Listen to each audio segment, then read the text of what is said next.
Allons prendre directement les Écritures dans le livre de 1 Roi 22, le verset 19. Et Michée dit, écoute donc la parole de l'Éternel. J'ai vu l'Éternel assis sur son trône et toute l'armée des cieux se tenant auprès de lui, à sa droite et à sa gauche. Et l'Éternel dit, qui séduira Akab pour qu'il monte à Ramoth en Galade et qu'il y périsse? Et il répondit l'un d'une manière, l'autre d'une autre.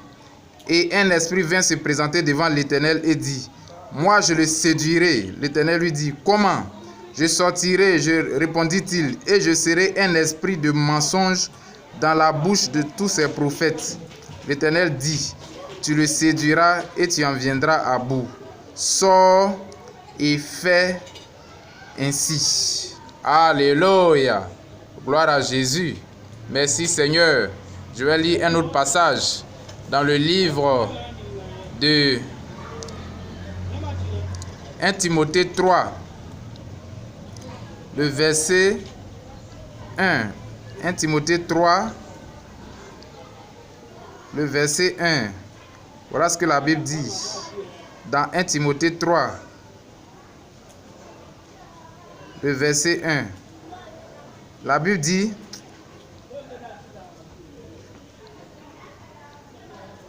cette parole est certaine. Si quelqu'un aspire à la charge d'évêque, il désire une œuvre excellente. Alléluia. Alléluia. Je continue. C'est 1 Timothée 4, excusez-moi. Mais l'Esprit dit expressément que dans les derniers temps, quelques-uns abandonneront la foi pour s'attacher à des esprits séducteurs et à des doctrines de démons. Alléluia. Par l'hypocrisie de faux docteurs portant la marque de la flétrissure dans leur propre conscience. Alléluia. Donc il y a des faux docteurs qui ont la marque de la flétrissure, la marque de l'enfer, la marque de la pourriture. Alléluia. Dans leur conscience, ils savent qu'ils sont déjà faux, que Dieu les a rejetés. Alléluia. Mais ils viennent par un esprit de mensonge pour séduire le peuple de Dieu. Alléluia. Et c'est d'eux que je parle ce matin. Je vais les démolir par la parole. Je vais les démolir par la prédication de la parole ce jour. Merci Seigneur. Nous courbons la tête pour un mot de prière. Seigneur, je bénis ton nom. Je te loue, je t'exalte. Je te remercie pour ce dimanche 14 avril 2019. Je te remercie pour la parole qui sort avec autorité. Seigneur, libère tes enfants de tous ces systèmes. Seigneur, et place-les sur le chemin de la pierre de fête pour la gloire de ton nom, Seigneur. Au nom puissant de Jésus-Christ, je t'ai prié. Amen. Alléluia. Que Dieu vous bénisse. Je ne serai pas long, juste une dizaine de minutes. Comme j'ai l'habitude de le faire, je ne suis pas long dans mes vidéos, je parle simplement. Et je vais droit au but. Je dis la chose simplement. Gloire à Jésus. Nous voyons que le roi, ici, Josaphat, devait partir en guerre. Et ce jour-là, il avait fait alliance avec un autre roi. Alléluia. Et c'était une fausse alliance. Gloire à Jésus. C'était une fausse alliance. C'était une alliance incompatible. Gloire à Jésus. Parce que Dieu, dans son plan, dans son dessein, ne veut pas que, alléluia, que ses fils s'allient. Alléluia, aux nations, aux gens qui n'ont pas la crainte de l'Éternel. Dieu ne veut pas qu'Israël se s'allie, fasse une alliance avec les autres peuples. Parce que les autres peuples ne craignent pas l'Éternel. Ils adorent des dieux étrangers. Ce sont des idolâtres. Ils adorent de l'idolâtrie, des faux dieux, des dieux étrangers. Gloire à Jésus. Donc Dieu ne veut pas qu'Israël fasse une alliance avec eux. Dieu veut que Israël se tienne à part seul, marchant et s'appuyant sur l'Éternel, sur ce que leur Père, l'Éternel, le Père d'Abraham, qui est l'Éternel, le Dieu d'Abraham, leur a promis.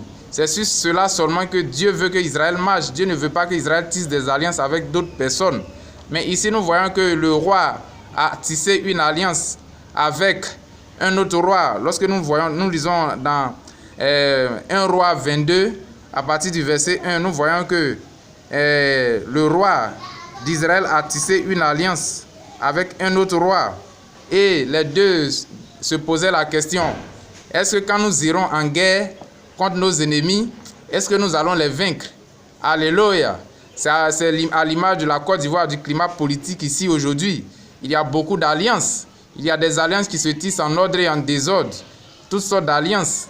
Maintenant, est-ce que toutes ces alliances sont selon la volonté de Dieu? C'est la véritable question. Est-ce que ce ne sont pas des alliances d'hypocrisie? Gloire à Jésus. C'est cela la véritable question. Je ferme la parenthèse. Gloire à Jésus. Donc nous voyons que ce roi a tissé une alliance avec un autre roi. Et il voulait partir en guerre pour conquérir d'autres territoires. Alléluia. Il voulait gagner d'autres territoires. Et alors, il est parti demander aux prophètes. Les faux prophètes lui ont dit, quand tu iras en guerre, tu gagneras la guerre. Ne t'inquiète pas, l'Éternel avec toi. Quel Éternel? Alléluia. Quel Éternel avec eux? Alléluia. Là, je leur pose la question, je vous pose la question à vous. Vous, vous qui les lecteurs de la Bible, vous qui lisez votre Bible, vous qui prétendez être chrétien, vous qui véritablement êtes des enseignants, des docteurs, on ne peut même pas respirer dans la ville. Vos affiches sont partout sur les panneaux publicitaires. Vous êtes partout en train de dire que vous êtes prophète tant, prophétesse tant. Vous êtes ceci, cela, apôtre, bishop tant. Mais je vous défie aujourd'hui avec la parole. Je ne suis rien, je ne suis même pas un bishop, je ne suis rien. Mais avec la parole, avec les saintes écritures, avec ça seulement, je peux vous défier, vous détruire. Et détruire votre vie, détruire votre ministère. Parce que vous n'avez pas de ministère pour commencer. C'est Satan qui vous blague. Vous êtes là en train de chercher de l'argent. Vous avez besoin d'argent. Et vous êtes des hommes d'affaires. Vous n'êtes pas des hommes de Dieu. Alléluia. Voilà pourquoi ce matin, je me sens loin pour vous attaquer. Alléluia. Pour vous détruire, démolir votre ministère. Vous faites de la publicité partout. Sous le prétexte que vous faites des miracles, mais vous faites des faux miracles. Nous avons vu cela, des fausses résurrections. Vous serez châtiés. La véritable résurrection est en Jésus-Christ. Dans sa parole ointe, ici. Gloire à Jésus. Et pendant que je parle, la puissance de la résurrection est ici pour te changer, pour te délivrer. Gloire à Jésus. La puissance de la guérison est ici. Si tu dis Amen, oh Alléluia, je me sens conduit à prier pour toi ce matin. Toi qui es dans un état de maladie, toi qui es dans un état de trouble, d'incompréhension totale de la parole, je me sens conduit à prier pour toi ce matin. La puissance de la résurrection est ici. Sois délivré dans le nom de Jésus-Christ. J'ai l'autorité de la parole ici pour te délivrer. Voilà pourquoi je crois que la véritable résurrection est ici. La véritable résurrection, la Bible dit, la Bible dit, voici les miracles qui accompagneront ceux qui auront cru. La véritable parole d'abord. Donc numéro 1, vous croyez la véritable parole. Numéro 2, les miracles vont vous accompagner. Mais ces gens utilisent les miracles comme un slogan pour attirer le monde et en faire leur business, gagner de l'argent. Mais vous serez châtiés. Vous êtes influencés par un démon, par un esprit de mensonge. Gloire à Jésus. Lorsque nous lisons dans 1 Roi 22 ici, la Bible nous dit qu'un esprit de mensonge est sorti et il a dit il sera un esprit de mensonge dans la bouche des faux prophètes. Et vous êtes des faux prophètes, vous êtes influencés par le diable. Ce soir, je vais vous secouer par la parole. Gloire à Jésus. Donc vous êtes influencés par le diable, vous fatiguez les oreilles des gens sur les réseaux sociaux, sous prétexte que vous guérissez les gens. Mais qui a la puissance de la guérison? C'est Jésus-Christ. Christ est où? Christ est dans sa parole, selon Jean 1. Jean 1, 1, Jean 1, 14. Christ, c'est la parole. Et la parole, c'est quoi? La vérité de la parole. Jean 17, 17. Alléluia. Alléluia. Oh, alléluia. Il dit, la parole dit. Alléluia, le mot là. Conduis-les par la vérité, car ta parole est la vérité. Alléluia. Gloire à Jésus. Donc la parole, c'est la vérité, c'est Christ. Ce n'est pas autre chose. Les démons aussi font des miracles, c'est faux. Oui. Je vais vous détruire par la parole. Je ne suis pas arrogant, mais j'ai assez d'amour pour vous pour détruire ce système dénominationnel, ce système qui interprète mal la parole de Dieu pour se faire de l'argent, pour se faire un nom. Vous serez secoués dans cette saison par des petits, par des enfants, des fils de Dieu qui sont oints par le Saint-Esprit, qui sont oints par l'onction de la troisième phase. Et ils vont vous détruire, ils vont vous secouer, ils vont faire sortir les âmes, les fils de Dieu qui sont restés captifs, qui sont tenus dans la captivité dans vos églises. Ils vont les faire sortir. Et c'est ce que je suis en train de faire ce soir, par l'autorité de la parole. Que Dieu vous bénisse, vous qui m'entendez. Prêtez oreille à ce que je dis. Car il y a un esprit de mensonge qui est aujourd'hui dans le monde, qui ont les faux serviteurs de Dieu et ils font des faux miracles. Et ils disent qu'ils sont de Dieu. Alléluia. Nous voyons que ce sont des gens qui possèdent beaucoup de biens immobiliers. Ils possèdent des immeubles. Ils possèdent de grandes maisons, de belles voitures, de grosses voitures. Ce ne sont pas des serviteurs de Dieu. La Bible dit dans 1 Timothée qu'ils servent leur ventre. C'est des gens qui servent leur ventre. Ils ne sont pas des serviteurs de Dieu. Alléluia. Voilà pourquoi ce matin, je suis oint par l'onction, par une onction spéciale pour m'attaquer à eux et pour les défier. Alléluia. Comme David qui pouvait défier Goliath. Oui, ce sont des gens populaires, ce sont des gens de grande renommée, mais je peux les défier ce soir par la puissance de la parole, par l'autorité de la parole, parce que cette parole, c'est une parole vivante et vivifiante. Je bénis le nom du Seigneur. Et c'est une épée qui va transpercer, qui peut transpercer n'importe quoi. Gloire à Jésus. Alléluia. Je bénis le nom du Seigneur ce matin pour sa parole qui s'ouvre pour nous. Ainsi, nous voyons que ce sont des esprits de mensonges qui viennent dans la bouche de ces prophètes et qui racontent du n'importe quoi. Et nous voyons dans 1 Timothée 4, il dit pendant les derniers jours, dans les derniers moments, il y aura des gens irrévérencieux, des gens enflés d'orgueil. Il dit, sache que dans les derniers jours, il y aura des temps difficiles. Alléluia, des temps terribles. Des temps où les gens auront faim et soif d'entendre la véritable parole de Dieu. Et toi, tu as une grâce ce matin, c'est que tu entends gratuitement la véritable parole de Dieu, juste en te connectant sur Internet, en utilisant ton smartphone. Juste sur ton smartphone, tu entends la parole de Dieu. Ne résiste pas. Alors que tu entends la parole de Dieu ce matin, oh, n'endurcis pas ton cœur. Ne résiste pas à la parole de Dieu. Oh, répands-toi, viens à Christ. Viens à lui, viens à l'authentique parole, la véritable parole. Ce que la Bible relate ici. Alléluia. Qui dans les interprétations dénominationnelles, quel est le miracle aujourd'hui? Le miracle en ce jour, c'est que la parole se manifeste dans des fils de Dieu aujourd'hui. C'est ça le miracle. C'est que la parole se révèle pour nous. C'est que la Bible devienne un livre nouveau pour toi. Voici le miracle. Le miracle, c'est que la vie éternelle, la vie même de Dieu se connecte en toi. Et que tu sois en chemin pour le ciel.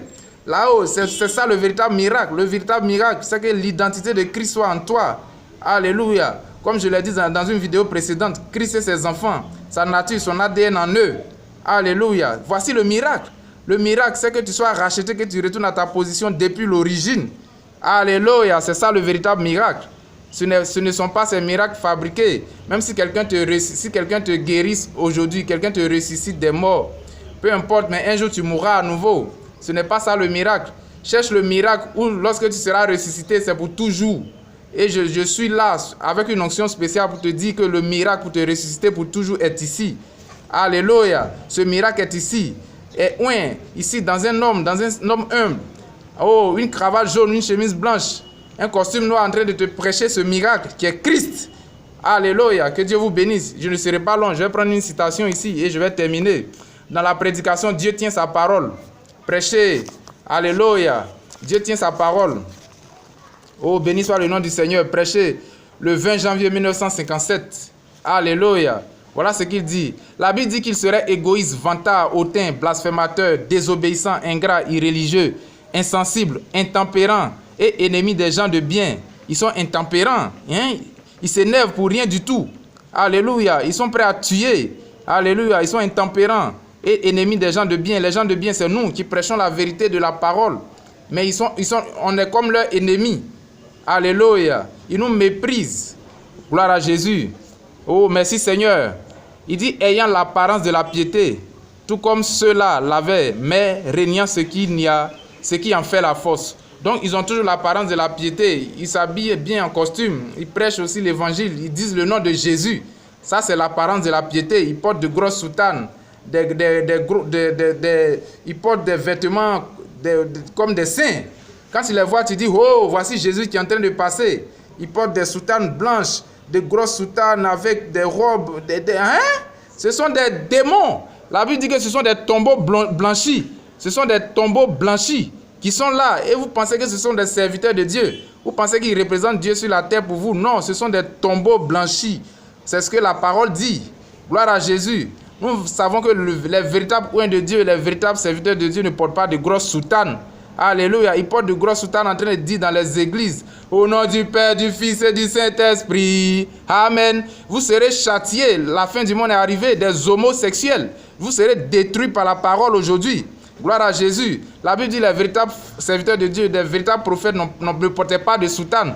La Bible dit que Jean, apparu dans le désert, il portait un vêtement moisi. Alléluia. Il portait un vêtement de peau d'animaux.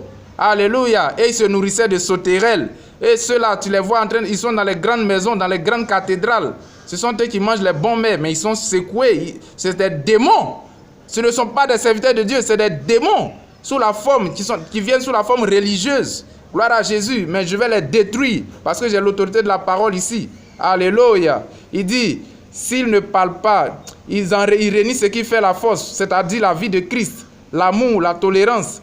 Alléluia. Ils sont là en train de massacrer les saints, les fils de Dieu.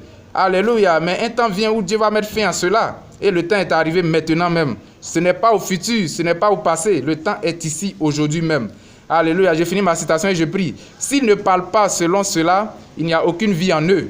C'est exact, ayant l'apparence de la piété, mais régnant cela. Éloigne-toi de ces gens-là. En effet, ils sont du genre à s'introduire dans les maisons avec leurs petits livres et leurs compagnons. Et ils captivent les femmes d'esprit faible et bornées, chargées de péchés, agitées par des passions de toute espèce, apprenant toujours, ne pouvant jamais arriver à la vérité. Et ce sont des gens qui viennent, quand ces gens de personnes, ce sont des gens qui viennent, alléluia, dans vos maisons et qui vous racontent des histoires. Alléluia. Leur histoire, leur compréhension, leur théologie, ils viennent et vous relatent cela, ils vous donnent des petits bouquins. Alléluia, où on voit des petits dessins des enfants qui courent au bord de la rivière et ils disent que c'est le paradis qui est là. Non, alléluia, le paradis c'est un mystère. Alléluia, j'ai envie de l'adorer, j'ai envie de le louer. Le paradis c'est un mystère, donc ce sont des gens qui s'introduisent chez vous et qui vous blaguent. Alléluia, la Bible dit éloigne-toi de ces gens-là. Hein? Ils ont l'apparence de la piété, mais ce qui fait la force, c'est la vie de Christ en eux. Ils n'ont pas cette vie. Alléluia. Ce qui fait la force, c'est la parole. Gloire à Jésus, parce que la Bible dit, au commencement était la parole. Et au verset 14, la parole a été faite chair, c'est Jésus-Christ. Donc, il y a un peuple en qui la parole doit être faite chair. C'est eux qui sont véritablement les fils de Dieu. Ce sont eux qui représentent Dieu aujourd'hui, en 2019. Alléluia. Béni soit le nom du Seigneur. Alléluia. Ils s'introduisent. Mais alléluia. Il dit, oh, gloire à Jésus, ces gens... De quel type sont-ils? Jamnès et Jambres, ils ont du fanatique de toutes sortes et tout. De même que Jamnès et Jambres s'opposaient à Moïse, de même ces hommes s'opposent à la vérité, des hommes réprouvés d'entendement en ce qui concerne la parole. Ils essaient de prendre la parole de Dieu pour la pervertir. Alléluia, ils font une affiche publicitaire. Ils sont partout en train de... Non, vous êtes influencés par des démons. Vous êtes influencés par un esprit de mensonge. Vous êtes influencés par un esprit de vol. Vous pillez les gens. Vous êtes influencés par la richesse. Nous savons que la richesse de ce monde appartient au diable. Vous pillez les pauvres. Vous pillez l'argent des gens. En train d'annoncer des quoi prophétiques partout. Hein, des moissons partout dans l'église pour faire cotiser les gens. Mais vous serez châtiés parce que vous êtes influencés par un esprit de mensonge. Vous régnez ce qui en fait la force, la vie de Christ. Et vous prêchez dans vos églises des choses bizarres. Vous ne prêchez pas la parole de Dieu, vous prêchez tout sauf la parole de Dieu. Vous prêchez l'argent, mais vous serez châtiés. Et je suis loin ce soir pour vous châtier, pour vous démolir, pour vous détruire. Alléluia. Oh, merci Seigneur. Je termine ma citation. Et il réunit ce qui fait la force. Des hommes réprouvés d'entendement. En ce qui concerne la parole, ils essaient de prendre la parole de Dieu pour la pervertir, la transformer en autre chose, quelque chose de fanatique et une organisation religieuse où se bâtit une grande réputation, où se fait un grand nom. Éloigne-toi de ces gens-là. Tenez-vous-en à la parole. Donc moi, je m'en tiens seulement à la parole. Seigneur, je bénis ton nom pour ces quelques mots, Seigneur. Tes enfants qui sont dans ces interprétations, sors-les de là au nom de Jésus-Christ. Seigneur, que nous qui nous en tenons à la parole, nous puissions être enracinés dans le nom de Jésus-Christ. Amen.